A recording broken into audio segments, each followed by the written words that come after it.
Donald Trump remade the political map with a huge surge of support from working-class whites, particularly in rural communities. Let me be honest, this is a world that I don't know, and many people probably don't know very well, and that's part of the problem. We have all managed to ignore rural America and the pain of economic hardship and social dislocation it has faced over the last few decades. The big divide in America today is urban versus rural. We're not near any major interstates, okay? We are kind of out, we're kind of like a secret community out in the middle of nowhere. I am Robert Riggins. I've been teaching at Ridgeview for 19 years now. So I've been kind of part of the community for 19 years. I've lived in Bloomington for roughly 22 to 23 years. The kids out here, I'm not going to say they're sheltered, but they live in a very safe, secure culture that has been what the culture of Colfax has been probably ever since Colfax has been Colfax. You don't see a whole lot of change in Colfax like you do Bloomington Normal. Well, my name is Barry Rigsby. I live in Colfax, Illinois. I'll be 64 years old in a couple of weeks. I've lived here basically my entire life, minus the 4 to 4.5 years I was out of the state for the Navy. Other than that, I've basically lived here my whole lifetime. The town has changed drastically, mainly in probably the last 20 years. We've lost basically all our business, and I think a lot of that has to do with a lot of the young people don't stay around like they used to, and I don't mean that as a fault of the young people. We have very little to offer, but they generally move away and to the places like Bloomington Normal or bigger cities with more to offer. And the ones that do stay and do live here still do most of their business down there, as you would, where there's somewhere where there's something to offer. So it's just a natural transgression as far as I'm concerned. I look in the next 20 to 30 years like all our local farmers here, and probably every one of the farmers that surround this town I know, and I've either grown up with or I've grown up with their children, and in the next 20 to 30 years, I don't think you'll see local agricultural anymore. You'll see Amoco rolling in with semis to plant, Amoco rolling in with semis to cultivate and to bring the crop in, or Shell Oil Corporation. I think it'll all be corporate before it's all over, because they're the people who are going to have all the money. That's who's going to have all the money, and there's really nothing here to stop them. My name is Jacob Kennedy. We've lived in Colfax, or I've lived in Colfax for 3 years now, and I'm a junior high social studies teacher here at the local school. It's a great community in the sense that you get those great family ties with people. You know, you have your families that have been here forever and they've established themselves, and you get to know those people and you get to know the history of the town, which is what has made this town so great and has been able to last for a long period of time with changing school districts and consolidations, but still being able to stay up and kind of keep itself relevant, which is great. I love just the simplicity of it. It's easy to get where you want to go. You can ride your bike places. Having 4 kids, it's nice to know they can go play at the park by themselves, and there's no issues if you don't really worry about them being in much harm. So that's nice. I just love the small towns. A place where you could raise your kids. They could probably run the town on Halloween and be totally safe, so that's a plus. It is. In a lot of small towns, the school should be that, and then no difference here in Colfax.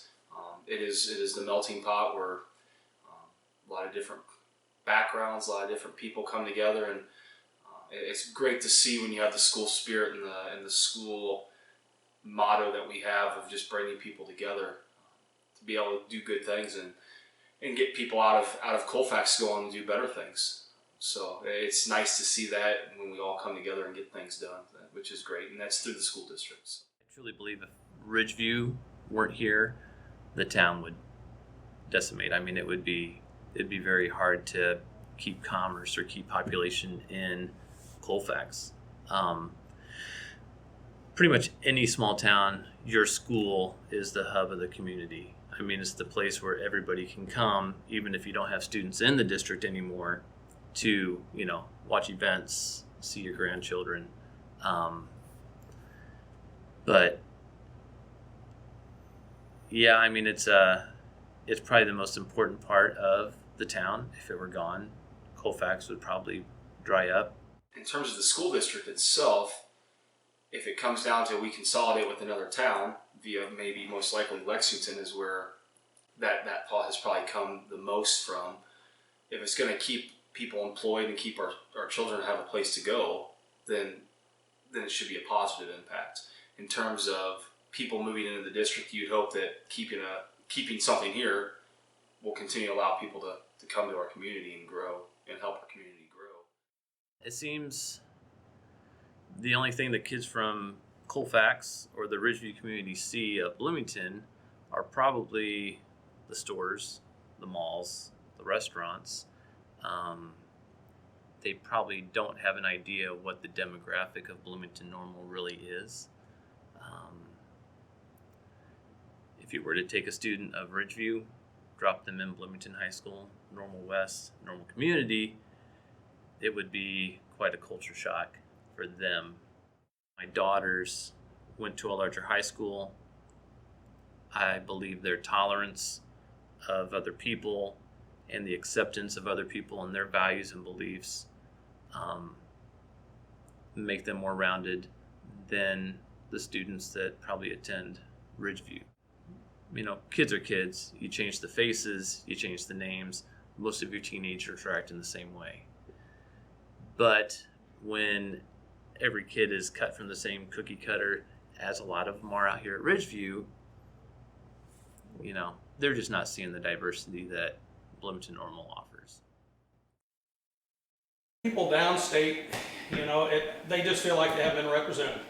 And I think in this Trump election is a good, example of that, as how people like here in Illinois, downstate people would like to be represented, just like the rural people in the country were wanting representation without the big cities driving everything.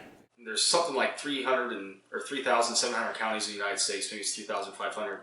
Donald Trump won 3,050 of those counties, but most of those counties were rural counties like ourselves, the McLean counties and the Tazewell counties and the DeWitt counties of the state of Illinois, where Hillary won the Chicago counties north of I-80. I think what we have to do, and part of that's my responsibility being an educator, is to prepare our youth to understand the situations that's facing them when they get out of Colfax. Obviously we're not very culturally diverse in our school. Not a lot of minorities go here. But we can do that in the classroom to talk about global issues, talk about things that you may see outside of Colfax and how to handle it and not be starstruck by it. And at least they'll have a taste of it. They'll never be fully engrossed in it, but having an opportunity to hear about it a little bit goes a long ways, I think, so they're not naive to the world. But do I feel, I think in terms of politics, downstate of Illinois has that history of we kind of are the forgotten people at times, but I think when you're up in that lifestyle all the time, it's easy to do, just like we forget about them up there. So you try to do what's best. With the way the world is going in terms of jobs, technology is a big thing. In order to experience the technology world, Colfax, Illinois doesn't really bring that to the table much. So they need to get out. They need to be able to see what type of jobs are there for the 21st century and what they need to have and the skills they need to have. So I know college rate has gone up in the last few years within our district, which is good, even if it's a trade school. It's still something to forward their education to give them the opportunity, if they want to leave Colfax or get out of our district, they can, so they don't pigeonhole themselves into one spot. And like I say, it's driven by, and like I said, I'm not faulting them, but it's driven by the young people staying in town. If the young people don't stay in town, I would venture to guess that most of this town is 55 and older, and probably about 30 to 40% of it is 70 and over. That just tells you there's not very many young people staying. And I don't see anything happen to make it a plus to be here, so It'll be, and when the school leaves, that'll be it. We'll be from 1,000 down to 500 in 5 years probably. That's the way it'll go. You hope for growth, right? You hope that the community is able to not just sustain where we are, because if we stay where we are, then we'll become a very small town that will not be relevant in terms of the education world, in terms of for my children or other children that will come after my kids leave the school and I'm gone. But we need to, in terms of keeping Colfax relevant, businesses, can we get more small businesses to come in? We're not going to be a Leroy in the sense that you're an interstate community, even Lexington to that matter, because we will never have an interstate by us. But to be able to keep yourself relevant, you have to find ways to draw people into our community. Via jobs, is it continue to be the school district in terms of what that will look like? Is it other opportunities that will want people to move here? If we can do that, then in 20 years, I think Colfax will be fine. If not, then we'll have to see where we are in 20 years. I look at Trump as just as maybe for the first little piece in the nationwide change, and hopefully he'll give us some good stuff. You take a picture of Colfax 30 years ago, it's Colfax today.